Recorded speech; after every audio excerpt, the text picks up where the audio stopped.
여러분 예전에 이 사회 시간에 이 삼권 분립 이런 얘기를 들어보셨을 것입니다.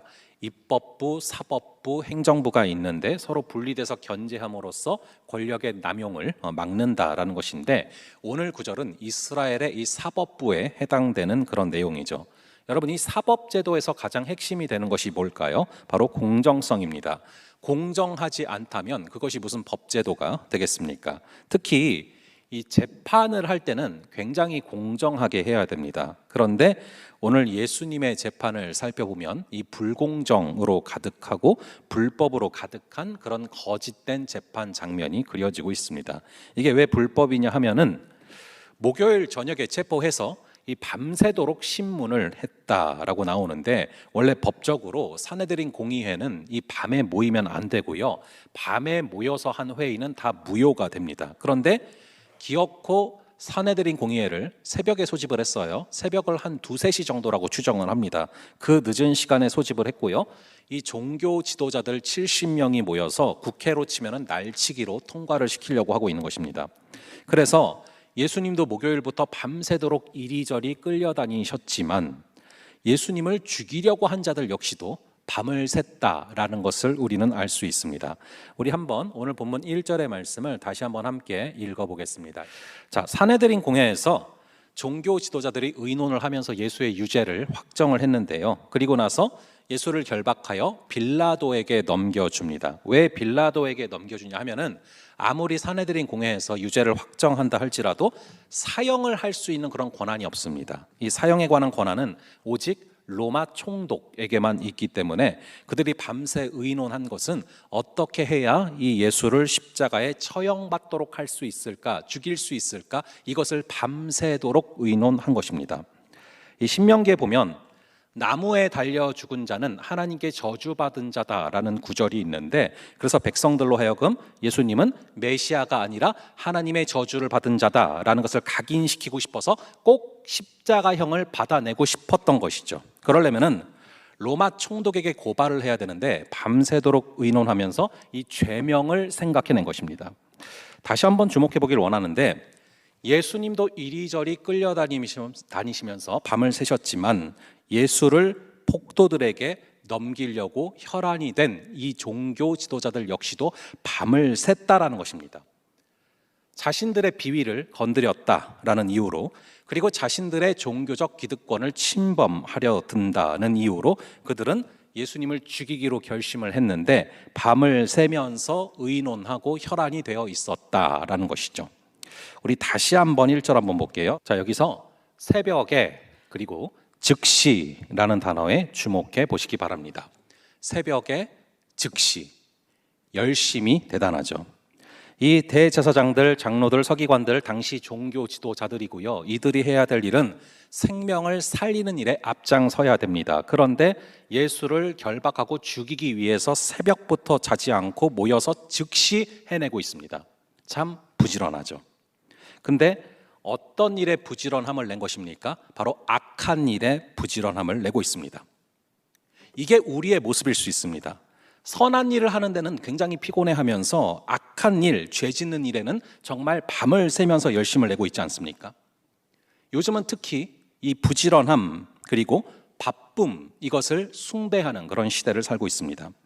오죽하면은 이 월터 브루그만의 책 중에 안식은 저항이다라는 제목의 책이 있습니다. 뭔가를 잠시 쉬고 또 쉼을 갖는 것을 워낙 죄악시하는 그런 시대를 살고 있기 때문에 요즘 시대는 이 안식을 결심하는 데 있어서 많은 저항이 따른다라는 것이죠. 사실이 그렇습니다. 무한 경쟁 시대 가운데 살아가고 있기 때문에 이 사람들은 앞서 나가려고 주일에도 미친 듯이 자기 발전을 하고 또 달려나가고 있습니다. 그런데 우리는 주일 하루를 온전히 멈추고 이 하루를 온전히 주님께 드리고 있지 않습니까? 그러려면은 결심이 필요하고 결단이 필요하고 쉽지 않은 선택이라는 것입니다. 요즘 고등학생들 같은 경우는 주일도 학원을 다니는 경우들이 있다고 합니다. 그런데 혼자서 고3인데 주일날 학원을 안 가고 하루를 온전히 멈추고 예배드리고 멈춘다면은 이것은 참 쉽지 않은 선택이 되겠죠. 하지만 안식은 하나님이 제정하신 것이고, 그리고 안식을 취하는 것은 절대로 나쁜 것이 아닙니다. 제가 캐나다에서 사역을 할 때 캐나다에 있는 한국 유학생 친구들한테 들었던 얘기 중에 굉장히 인상 깊어서 제 마음속에 남아있는 얘기가 있어요. 그 애들이 한국에서도 살아봤고 이 캐나다에서도 살아봤는데 두 나라의 삶을 이렇게 표현을 하더라고요. 이 캐나다는 굉장히 재미가 없대요. 너무 천천히 하고 모든 게 너무 재미가 없는데 천국 같다라고 표현을 했고, 한국은 굉장히 재미있고 익사이팅하고 빠르고 바쁜데 지옥 같다라고 표현을 하더라고요. 너무 빡빡한 이 한국의 삶이 재미는 있지만 흥미는 있지만 굉장히 지옥 같다라는 표현을 하는 것을 들었습니다. 살면서 때로는 멈춰서는 게 필요하고 때로는 안식을 취하는 것이 필요합니다. 이 미친 듯한 열심을 낸다고 해서 무조건 좋은 것은 아니라는 것이죠. 오늘 본문 속의 종교 지도자들은 새벽부터 모여서 즉시 해내고 있는데, 문제는 그 열심이 무슨 열심이냐? 바로 예수를 죽이려는 그런 열심이라는 것이죠. 이런 열심을 낼 거면 아예 열심이 없는 게 차라리 낫죠. 우리가 열심을 내되 그 열심이 온전한 방향이 있는 그런 열심 되기를 간절히 바랍니다. 그리고 내 안에 죄악을 짓는데 밤을 새도록 열심을 내는 부분이 있다면 그것을 회개할 수 있는 주님의 역사가 있기를 주님의 이름으로 축원합니다. 자, 다시 한번 1절 후반부를 보시면 종교 지도자들은 그렇게 열심을 내서 누구에게 예수님을 넘겨줬다라고 나옵니까? 바로 본디오 빌라도에게 예수를 넘겨줬다라고 기록되고 있습니다. 이 빌라도는 당시의 로마 총독인데요, 이 빌라도란 이름의 뜻은 창으로 무장했다라는 뜻을 갖고 있습니다. 이 로마의 황제가 본디오 빌라도를 유대와 사마리아 지역의 총독으로 임명을 했는데, 빌라도는요 이전에 본도라는 지역의 전투에서 엄청난 승리를 거둔 적이 있습니다. 그래서 그때부터 본디오 빌라도라고 불렸는데, 당시의 기록을 보면은 유대인들을 학살하는 그런 폭정을 행한 그런 총독으로 나옵니다. 그런데 이 빌라도가 예수님을 만나는 사건이 바로 오늘 본문에 기록되고 있습니다. 이 사건은 매우 중요한 사건인데 빌라도에게 있어서는 일생일대의 기회가 될 수 있었던 사건이에요. 하나님의 아들 예수 그리스도를 직접 1대1로 만나서 그 예수님과 대화를 나누고 그리고 그 예수님에 대한 판결을 직접 할 수 있는 기회가 주어졌죠. 그런데 그는 예수님이 어떤 분인지를 알지를 못했고 결국 예수님이 폭도들에게 넘겨지도록 방치를 합니다. 그래서 결국에 이 본디오 빌라도가 어디에 기록되게 됩니까? 우리가 오늘 예배 시간에 처음에 뭘 했죠? 사도신경을 했죠. 바로 그 사도신경에 본디오 빌라도가 기록이 됐잖아요. 그래서 오늘도 예배 첫 시간부터 우리 입에 오르락 내리면서 욕먹지 않았습니까? 본디오 빌라도에게 고난을 당하사. 저희가 예배를 시작할 때마다 사도신경으로 고백을 합니다. 이 사도신경은 말 그대로 사도들의 신앙의 고백이고 우리 역시 지켜야 될 신앙의 고백입니다. 그래서 이 사도신경 가운데 세 가지 질문을 던지지 않습니까? 처음에 무슨 질문을 던지죠? 하나님을 믿습니까? 그리고 두 번째로 예수님을 믿습니까? 그리고 세 번째로 성령님을 믿습니까? 이렇게 질문을 던집니다. 이렇게 사도신경에는 성부, 성자, 성령 이 삼위일체 하나님이 등장을 하고요. 동시에 이 사도신경에 성부, 성자, 성령 말고 사람이 2명 등장을 하거든요. 혹시 여러분 예배 시간에 고백하면서 기억나십니까? 우리가 처음 고백할 때 이 사도신경에 보면은 사람이 2명 등장하는데 그 사람이 2명이 누군지 아세요? 바로 한 명은 예수님을 낳은 마리아고요. 다른 한 사람이 바로 이 본디오 빌라도입니다. 이 두 사람의 등장은 굉장히 대조적인 깊은 의미를 갖고 있습니다. 이 마리아는 당시에 천대받던 여자로서 특별한 지위나 권력을 가진 사람이 아니에요. 굉장히 평범한 여인으로서 한 남자와 결혼해서 평범한 가정을 이루려고 했던 아주 연약한 또 나이 어린 그런 약혼한 여자였습니다. 그런 마리아가 손가락질을 당하면서도 끝까지 하나님의 그 말씀에 순종함으로써 인류를 구원할 예수 그리스도를 낳는 일에 쓰임받았고 사도신경에 명예스럽게 이름이 올라가죠. 근데 반대로 빌라도는 남자로서 당시 가장 권력이 막강했던 로마로부터 파견된 유대 지역을 다스리는 그런 총독이었습니다. 그럼 빌라도는 자신의 정치적인 야망과 권력을 유지하기 위해서 불의한 고소를 묵인함으로써 인류의 구원자인 예수를 죽이는 일의 대표자가 되었고 사도신경에 불명예스럽게 이름이 올라가게 됐습니다. 여러분은 이 마리아의 길을 걸어가기를 원합니까? 본디오 빌라도의 길을 걸어가기를 원합니까? 하나님의 뜻에 순종하면서 하나님의 구원 역사에 동참하는 그 마리아의 길을 걸어갈지, 아니면 자신의 야망을 위해서 불의를 묵인하면서 다시금 십자가를, 예수의 그리스도를 십자가에 못 박는 그런 빌라도의 길을 걸어갈지 우리는 날마다 선택을 해야 됩니다.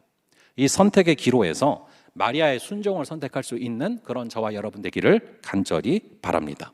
그런데 사실 이 구절을 보다가 그런 좀 의문점이 하나 있었어요. 도대체 본디오 빌라도가 뭘 그렇게 잘못했길래 이렇게 사도신경에까지 올라가서 전 세계 크리스찬들한테 매일마다 욕먹는 그런 대상이 됐을까? 이 빌라도의 입장에서는 조금은 억울하지 않을까라는 생각도 들었습니다. 그런데 이것을 바로 선택에 대한 대가라고 합니다. 우리는 모든 선택에 있어서 대가를 치르게 됩니다. 과연 빌라도는 어떤 선택을 했길래 이런 욕을 먹는 사람이 됐을까요? 우리 한번 오늘 본문 2절의 말씀을 함께 한 목소리로 읽어보겠습니다. 지금 종교 지도자들은 예수님을 어떻게 죽이려고 합니까? 정치적인 이유로 죽이려고 하는 것입니다. 종교적인 이유로는 그 사람을 사형에 처하게 할 수가 없어요. 종교적으로 예수님이 자신을 스스로 메시아라고 합니다, 이런 주장을 가지고는 로마 권력의 힘을 빌릴 수가 없단 말이죠. 그러니까 종교 지도자들은 예수님을 정치범으로 만들어서 지금 죽이려고 하는 것입니다. 그래서 밤새 논의하면서 결국 빌라도에게 한 말이 뭐냐 하면은 유대인의 왕이라는 이런 단어입니다. 즉 예수님이 납세를 거부하고 자신이 스스로 유대인의 왕이라고 주장을 하면서 이 밀란을 일으키려고 한다라고 거짓 증언을 한 것이죠. 그러자 이제 내가 유대인의 왕이냐라고 빌라도가 물어봅니다. 이것은 현재형이에요. 바로 지금도 너가 유대인의 왕이라고 생각하고 있느냐? 이런 질문이죠. 여기에 대해서 예수님은 뭐라고 답변하십니까? 내 말이 옳도다라고 답변하고 있습니다. 이걸 좀 더 정확히 번역을 하자면 내가 유대인의 왕이라고 말한 게 아니라 지금 너가 나를 유대인의 왕이라고 말하고 있다, 이렇게 답변하신 것이죠. 그러자 3절에 이렇게 말씀합니다. 이 3절 말씀을 한번 또 함께 읽어볼게요. 대제사장들이 여러 가지로 고발하는지라. 자, 이 대제사장들이 고발한 제목은 납세를 거부했다라는 그런 제목인데요. 사실 복음서를 보시면 예수님은 어디서도 이 세금을 내지 말라고 하신 적이 없습니다. 오히려 이 베드로에게 무슨 말씀을 하셨냐면은 낚시를 던져서 이 고기를 잡으면 고기의 입을 벌려봤을 때 동전 한 세겔이 들어있을 텐데 그 한 세겔로 베드로의 세금과 예수님의 세금을 내라라고 말씀하셨거든요. 성전세가 반 세겔이었기 때문에. 그리고 또 이 얘기를 하셨어요. 가이사의 것은 가이사에게, 하나님의 것은 하나님에게 라는 유명한 말씀을 하셨죠. 바로 가이사에게 낼 세금 다 내라는 것입니다. 그럼에도 불구하고 조세 저항을 했다, 밀란을 계획했다라고 하면서 유대인의 왕이라고 주장을 했다고 거짓 선동을 하는 것이죠. 우리 이어서 4절과 5절 이 두 구절도 함께 한 목소리로 읽어보겠습니다. 자, 빌라도가 계속 질문을 던지는데 예수님은 대답하지 않으세요. 그래서 그것을 보고 빌라도가 어떻게 여겼다라고 나옵니까? 놀랍게 여기더라라고 기록되고 있습니다. 빌라도가 그동안 얼마나 많은 재판을 진행했겠습니까? 여러분, 죄수들의 특징이 뭔지 아세요? 죄가 많은 사람들의 특징이 뭔지 아십니까? 바로 변명이 많다는 거예요. 그리고 말이 많아지고 길어진다는 것입니다. 그런데 예수님은 전혀 그렇게 하지 않는 것이 굉장히 이상하고 놀라운 것이죠. 결국 빌라도는 종교 지도자들에게 말을 합니다. 나는 예수에게서 아무런 죄를 찾지를 못했다. 이 빌라도는 사실은 예수님이 무죄라는 것을 정확히 알았습니다. 그래서 사복음서를 종합해보면 3번이나 연달아서 예수님의 무죄에 대해서 말하고 있는 장면들이 기록되기도 합니다. 그리고 저는 개인적으로 상당히 재밌게 본 책이 있습니다. 빌라도의 보고서라는 책인데 빌라도가 로마 황제 디베리오에게 보냈다라고 여기시는 보고서인데요. 그걸 봐도요, 빌라도가 분명히 예수님이 무죄라는 것은 알았는데 어찌하지 못해서 고뇌하는 그런 모습들이 굉장히 잘 그려지고 있다란 말이죠. 특별히 성경을 보시면은 이 빌라도가 아내로부터 이야기를 하나 듣게 됩니다. 아내가 재판 도중에 이 빌라도의 아내가 빌라도에게 이런 쪽지를 넣습니다. 저 예수라는 사람은 무죄하다. 저 사람이랑 절대 상관하지 말아라. 내가 오늘 꿈을 꿨는데 저 사람에게 절대로 예수에게 유죄 판결을 내려서는 안 된다라고 빌라도의 아내가 빌라도에게 말을 했습니다. 여러분 나중에 이 아내 말을 잘 들어야 됩니다. 이번에 아시안컵 때 이 사우디전에서 이 한국이 승부차기를 굉장히 잘 막았거든요. 조현우 선수가. 근데 조현우 선수가 인터뷰에서 무슨 얘기했는 줄 아세요? 아내가 꿈 꿨는데 오른쪽으로 막으라고 했다고. 그래서 계속 오른쪽으로 던지다가 2번이나 막았어요. 그래서 이겼거든요. 근데 이 빌라도는 아내 말을 좀 확실하게 들어야 되는데 굉장히 어설프게 들어요. 그래서 결국에 이 예수님을 특사제도로 풀어주는 이 장면 가운데 굉장히 중립적인 스탠스를 취하게 됩니다. 그래서 6월절 특사 때 딱 한 사람을 이제 구제해 줄 수 있는데 어떤 행동을 하게 됩니까? 우리 한번 6절부터 9절까지를 저랑 여러분들 함께 돌아가면서 한 절씩 보겠습니다. 제가 먼저 읽을게요. 시작. 명절이 되면 백성들이 요구하는 대로 죄수 한 사람을 놓아주는 전례가 있더니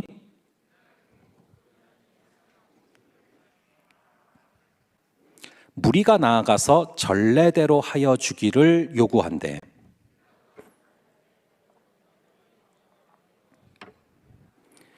빌라도가 예수님과 바라바 중에서 누구를 특별 사면해 주기를 원하냐 물어봅니다. 너희들이 유대인의 왕이라고 말한 그 예수냐 아니면 실제로 밀란을 일으키다가 살인을 저지른 바라바냐? 근데 무리는 결국 바라바를 요구했다라는 것이죠. 그리고 그 과정 가운데 본디오 빌라도는 한 가지 사실을 명확히 깨닫게 되는데 굉장히 중요한 구절입니다. 바로 오늘 10절의 구절을 한번 함께 읽어볼게요. 빌라도는 대제사장들이 시기로 예수를 넘겨준 줄 알게 됐대요. 왜 예수님이 지금 여기까지 빌라도 앞에까지 오게 됐는지를 너무 잘 알게 됐어요. 여러분 빌라도는 굉장히 교활하고 머리가 좋은 사람이에요. 그는 AD 26년부터 36년까지 로마 총독을 했다라고 역사적으로 기록되어 있습니다. 보통 아무리 길어도 5년 정도 이상을 넘길 수가 없거든요. 그러나 그는 계속해서 연임을 했고 무려 10년이나 통치를 했습니다. 물론 본디오 빌라도가 잔인하고 난폭한 측면이 좀 있긴 했지만 그럼에도 불구하고 유대인들의 마음을 너무나 잘 알았고 유대인들을 어느 정도 조절할 수 있는 사람이었다는 거예요. 그런 빌라도가 유대인들이 과연 어떤 동기로 예수님을 자신에게 넘겨주었는지를 너무 잘 알고 있는 거예요. 10절에 보니까 그 동기가 뭐라고 나와요? 바로 시기로 예수를 넘겨준 줄 알미러라. 즉 시기심이라고 되어 있죠. 여러분 이 종교 지도자들이 갖고 있는 특징이 뭡니까? 바로 시기심이라는 것입니다. 여기서 이 시기라는 단어는 헬라어로 2개가 있는데 하나는 젤러스라는 겁니다. 그래서 우리가 뭐 젤러스 아이 하면 질투 어린 눈 아닙니까? 그리고 또 하나가 있는데 푸도노스라는 헬라어입니다. 이것은 젤러스랑 좀 달라요. 이 젤러스는요, 내가 갖고 있지 못한 것을 갖고 있는 상대방을 바라보면서 그것을 갖고 싶다, 나도 소유하고 싶다라는 욕망이고요. 여기서 푸도노스란 단어, 여기서는 푸도노스란 단어가 쓰이는데 이 푸도노스란 단어는 내가 갖고 있지 못한 것을 상대방이 갖고 있는 것을 바라볼 때 그것을 내가 빼앗겠다라는 훨씬 더 적극적이고 악의적인 뜻을 갖고 있습니다. 그렇다면 지금 종교 지도자들이 예수님을 빌라도에게 넘긴 것은 예수님이 갖고 있는 탁월한 가르침의 능력과 영적인 권세 이런 것들이 본인들에게는 없었기 때문에 그것을 빼앗아 버리고 싶다라는 그런 투기라고 볼 수 있습니다. 지난주에 멸망에 가증한 것이 우리의 심령에 있는 것을 보면은 그것을 치워버리라라는 말씀을 봤는데 주님의 자리를 대신하고 서 있는 것이 바로 우상입니다. 우리의 삶은 하나님의 영광을 위해서 살거나 아니면 자신의 욕망을 위해서 살거나 둘 중에 하나입니다. 그런데 자신의 욕망을 위해서 정욕적으로 살면은 반드시 영적인 기근이 들고 우리의 내면은 황폐해지게 되어 있습니다. 이 자신의 욕망을 위해 살아가는 사람의 특징은 소유욕이 굉장히 강하고 그리고 욕심에 붙잡히게 된다는 것입니다. 성경은 하나님 외에는 다른 어떤 존재도 우리의 욕망을 채워줄 수 없다라고 강조하거든요. 그런데 우리가 하나님이 아니라 다른 것으로 욕망을 채우려고 하게 되면은 결국에 우리의 심령은 공허하게 되고 그 공허함 때문에 알게 모르게 분노가 쌓이게 되는 것이죠. 그런데 이 분노가 통제가 되지 않은 채 이 감정을 통해서 흘러나오게 되면은 주변에 굉장히 많은 사람들이 피해를 입게 됩니다. 특히 가장 큰 피해를 입는 것은 가까운 가족입니다. 이 사탄이 우리의 정서를 파괴시키려고 할 때 쓰는 가장 큰 무기가 바로 이 분노라는 것이죠. 이 분노가 가정 안에서 한 번씩 폭발할 때마다 이 가족의 그 어떤 정서가 깨지게 되어 있고, 그리고 온 가족은 깊은 절망을 느끼게 되는 것입니다. 이것을 잠깐 결혼에 좀 적용을 해보면요, 여러분, 성경에서 말하는 결혼 정년기 이런 거 없습니다. 결혼하는 그때가 바로 그 사람의 결혼 정년기입니다. 단 하나, 내가 결혼에 적합한 상태인지 아닌지, 그리고 그 사람이 결혼에 적합한 대상인지 아닌지는 분명히 나와요. 그것은 바로 내면이 건강한 사람이에요. 그 사람의 내면에 분노가 얼마나 있는지, 또 내 안에 분노가 얼마나 있는지는 분명히 점검할 필요가 있습니다. 왜냐하면 이 내면이 건강하지 못하면 나와 전혀 다른 성격, 다른 사람을 품을 수가 없기 때문이죠. 다시 오늘 본문의 상황을 보면은 종교 지도자들은 예수님을 처음에는 시기하다가 이제는 투기심으로 넘어가서 예수의 모든 것을 빼앗고 싶다, 죽이고 싶다라는 마음까지 생겼고, 결국에는 자신은 갖고 있지 못하는 탁월함과 영적인 권세를 가진 예수를 향한 분노라는 감정까지 생기게 되는데, 이 분노라는 것은 결국에 이 정서에 영향을 미쳐서 그들로 하여금 충동적인 사람이 되게 만들어요. 결국에 우리가 아까 봤던 것처럼 밤새 그리고 즉시라는 단어가 나오잖아요.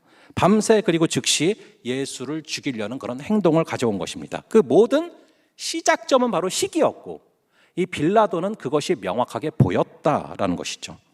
시기심 때문에 예수를 빌라도에게 넘기게 되었고, 결국 시기심 때문에 예수를 폭도들에게 넘기는 결과를 가져왔다라는 것입니다.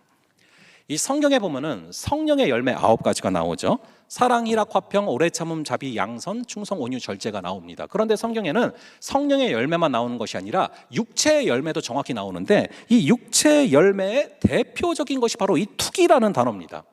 시기가 한층 깊어진 것이 바로 투기죠. 근데 세상적인 권력과 어떤 돈을 다루는 그런 다툼을 했던 사람들이 서로 시기했다, 그러면 그럴 수 있다 싶죠. 그런데 하나님의 이름을 들먹이는 종교 지도자들 간에도 시기심과 투기심을 어찌하지 못해서 예수님을 넘겨주는 사태가 벌어졌다라는 것을 오늘 성경은 기록하고 있는 것입니다. 결국에 종교 지도자들은 시기심으로 인해서 이 예수를 빌라도에게 넘겼고, 빌라도는 예수님이 죄가 없다라는 것을 알았지만 그 마음 안의 두려움으로 인해서 폭도들에게 예수를 넘겨줍니다. 그래서 예수님은 지금 하루 종일 여기저기로 넘겨지는 그런 존재가 된 거예요. 이게 얼마나 큰 아이러니입니까? 우리가 그분께 넘겨줘야 되는데 어떻게 그분이 폭도들에게 넘겨집니까? 여러분, 넘겨지실 분이 따로 있죠. 어떻게 그분을 넘겨줄 수가 있고 어떻게 그분을 팔아 넘길 수가 있습니까? 근데 우리 마음속에 있는 시기심이나 두려움이 우리로 하여금 우리 마음속에 계신 예수 그리스도를 어디론가 넘겨버리는 그런 촉매제 역할을 할 수 있다는 것을 오늘 본문은 명확하게 말하고 있는 거예요. 안타깝게도 빌라도는 예수에게 죄가 없다는 것을 수차례 확인했지만 그럼에도 불구하고 다시 폭도들에게 예수를 넘겨주게 되는데요, 결국 여러분, 이 빌라도는 굉장히 비참한 최후를 맞이하게 됩니다. 이 빌라도는 나중에 자살을 하거든요. 예수를 넘겨준 빌라도는요, 훗날 사마리아 학살 사건을 일으킵니다. 이 사마리아 지방에 밀란이 벌어졌어요. 그때 너무 많은 사람을 죽인 것이 가이사 황제의 귀에 들어가서 가이사 황제의 소환 명령을 받게 되는데, 그 소환 명령을 받고 너무 두려워서 가지 못하고 스스로 목숨을 끊습니다. 사실 오늘 본문 속에서도 그 마음속의 두려움 때문에 예수를 폭도들에게 넘기는 장면이 명확히 기록되거든요. 우리 한번 14절, 15절, 오늘 본문에 이 14절과 15절 이 두 구절을 함께 한 목소리로 읽어보겠습니다. 자, 빌라도는 고함을 지르는 무리에게 두려움을 느꼈고 그들에게 만족을 주고자 예수를 십자가에 못 박히도록 넘겨줍니다. 이것이 얼마나 어이가 없는 일입니까? 누구를 만족시킨다고요? 무리를 이라고 써져 있어요. 빌라도는 자기 자신의 자리를 지키지 못할까 하는 그런 두려움 때문에 악한 권세에게 사로잡혀서 악한 권세에 그 마음이 넘겨져서 예수가 하나님의 아들인 것을 알고도 예수를 무리에게 넘겨줬다라는 것이죠. 저는 오늘 이 시기심과 두려움이라는 이 감정으로 우리를 집요하게 공격하는 세력이 바로 사단이다라는 것을 여러분들이 잊지 마시기를 간절히 바랍니다. 이 시기와 두려움 때문에 내 삶의 주인 되시는 예수를 다른 어딘가로 넘겨버리는 모습이 바로 저와 여러분의 모습은 아닌지를 되돌아볼 수 있기를 바랍니다. 그리고 예수를 우리 삶의 저 뒤편으로 넘겨버리는 것이 아니라 우리를 예수께로 넘기는 그런 결단이 있기를 간절히 바랍니다. 이미 사단에 장악된 자들이 여러분 많다고 해서 그 말들을 따라가면 안 되는 거예요. 이 지체들을 시기하고 또 내 삶의 안위를 두려워하면서 예수를 넘겨버리지 마시고 여러분들을 예수께로 넘겨서 여러분들이 예수께 붙잡힌 바 되고 예수의 말씀에 붙잡힌 바 되어서 예수의 통치를 받고 예수께 여러분들의 마음이 지배받는 그 역사가 있기를 주님의 이름으로 축원합니다. 여러분은 계속해서 사도신경을 고백하면서도 본디오 빌라도의 길을 걸어가기를 원합니까? 아니면 이 마리아의 길을 걸어가기를 원합니까? 하나님의 뜻에 순종하면서 구원 역사에 동참했던 사도신경 속의 마리아의 길을 걸어갈지 아니면 자신의 욕망을 위해서 예수 그리스도를 십자가에 못 박게 넘겨주고 예수 그리스도를 어딘가로 넘겨버렸던 그 본디오 빌라도의 길을 걸어갈지 준엄하게 날마다 선택하며 걸어갈 수 있는 그런 저와 여러분 되기를 간절히 바랍니다.